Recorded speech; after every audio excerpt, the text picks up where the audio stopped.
In a lot of my videos, I talk about the subject of human rights. Our human rights as people, the human rights we had as children, not to be violated, not to be disrespected, to be nurtured, to be cared about, to be loved. But in this video, I'd like to take it from a different angle, to try out a subject that's, in a way, converse to the subject of human rights.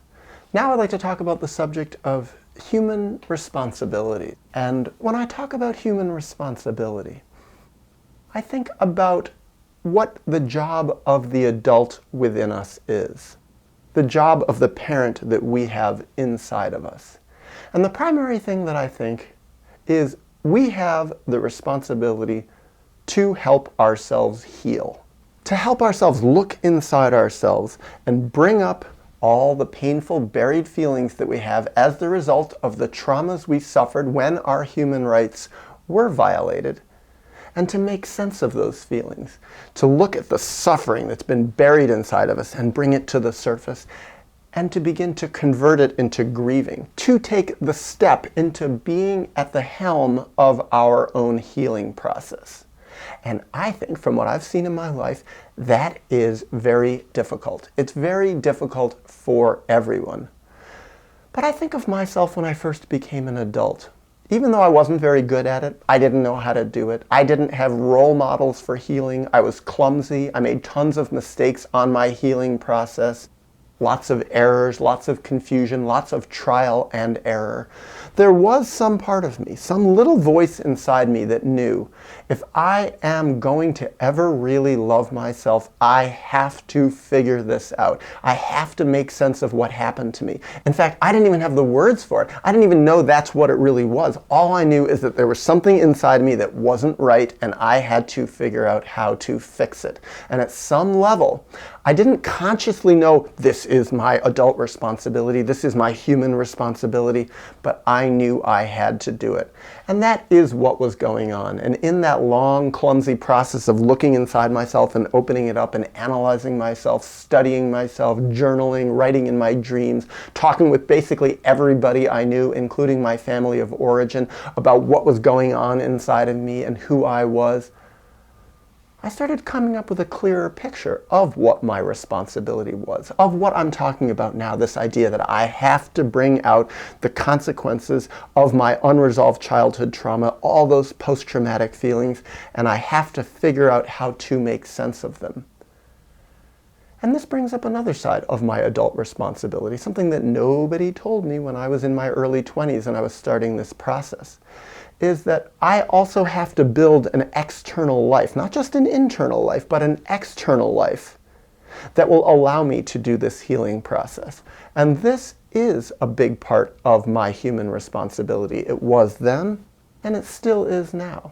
I have to figure out safe people to be around. I also have to figure out how to take the responsibility to get the sick and unhealthy people out of my life, to have better boundaries with them. And that's also what I realized as I grew older and older. That yes, it was nice to build a career. Yes, it was nice to have work that made money. It was nice to be useful to people, but my real primary responsibility in life was to do this inside work, to heal myself, totally as an inside process. Yes, other people could help me, and other people certainly did help me. Having friends who cared about me, who respected me, who listened to me, who gave me good feedback, who also were doing similar parallel healing processes in their own life, and therefore inspired me. These people were vitally important. I had to go out into the world and find them. And I had to take a lot of risks of exposing lots and lots of sides of myself in order to find such people. And when I did find such people, I had a responsibility to build a relationship with them. And what I also found is a lot of this human responsibility that I had to build this healing life for myself, healing relationships in the world, healing relationships with myself. It was hard, but it was also fun.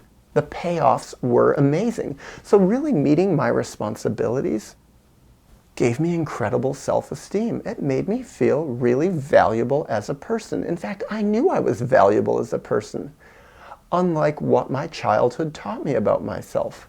my childhood, my history of violation, my screwed up family system, my screwed up role models that I had in my parents' friends, in my teachers, they taught me that I didn't really count, that I wasn't really worth that much. Sometimes it taught me that my healthiest qualities were unhealthy. And I had a responsibility once I became an adult to really change that, to change my whole perspective on the world. And slowly, I have been doing this. And now, I'd like to ask the question, by taking a bit of a step back, is this everybody's responsibility? Is this human responsibility really a universal thing? And I really think that it is. And I think a lot of people get really uncomfortable with this idea that actually we have a responsibility to grow. We have a responsibility to face and heal our painful past. We have a responsibility to learn how to love ourselves. And I think part of why people don't like it a lot of times is because sometimes life is easier if we take the position of a child, that we don't have responsibility. We don't have to take a stand. Because another thing that I've seen again and again is when we do step up and take responsibility, it's painful because we have to face how much we were betrayed. All these feelings come up when we start to take responsibility.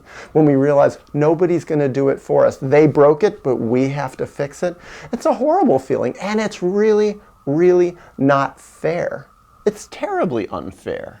And yet at the same time, it's part of the privilege of being an adult and not remaining psychologically in the position of a child, which I myself have done. Oh, I want the world to save me.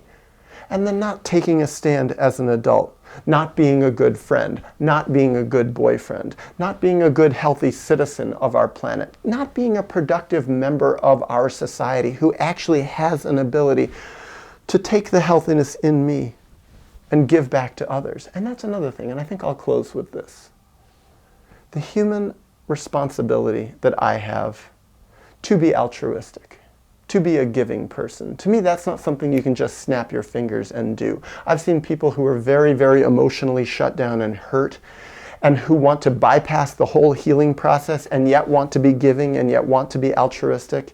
And the problem is it doesn't work very well, because for what I've seen, for me, to meet my responsibilities, to be a good citizen of the world, to be giving, to be altruistic, to be kind, to be loving, this all comes as a consequence of me healing on the inside, of me learning to undo what happened to me, undo the violations of my human rights, by healing my traumas, by grieving, and by learning to love myself. And the more that I love myself, the more that I have a surplus of love that spills over, and then it's very easy for me, in a way, to meet my responsibility to be giving to others.